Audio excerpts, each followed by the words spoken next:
Star TV9 मराठीमध्ये आपल्या सगळ्यांचं स्वागत. मी निखिला. महत्त्वाची बातमी, लाडकी बहीण योजनेचे कोणतेही निकष बदलण्यात आले नाहीत असं आदिती तटकरे यांनी स्पष्ट केलंय. विरोधकांकडून अफवा पसरवण्याचा प्रयत्न करण्यात येत असल्याचंही आदिती तटकरे यांनी म्हटलं आहे.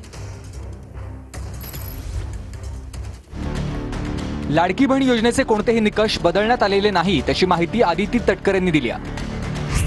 विरोधकांकडून अफवा पसरवल्या जात आहेत असे आरोप आदिती तटकरेंनी केलेत. लाडकी बहीण योजनेमध्ये काही निकष वगैरे लागणार नाही, असं काही नाही आहे. कुठलेही निकष लागणार नाहीत. या संदर्भातली भूमिका जी आहे ते राज्याचे मुख्यमंत्री देवेंद्रजी फडणवीस साहेबांनी स्पष्ट केलेले आहे. त्याच्यामुळे अशा पद्धतीच्या चुकीच्या अफवा पसरवल्या जात आहेत. भविष्यात काय होईल या संदर्भात मी सांगू शकत नाही असंही आदिती तटकरे म्हणाल्या. भविष्यात काय होईल याचा वेग तर मी घेऊ शकत नाही.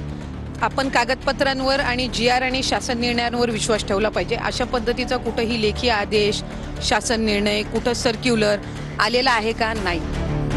मुख्यमंत्र्यांनी 2 दिवसांपूर्वी सांगितलं निकष बदलण्यात येणार आहेत असं संजय राऊत म्हणाले.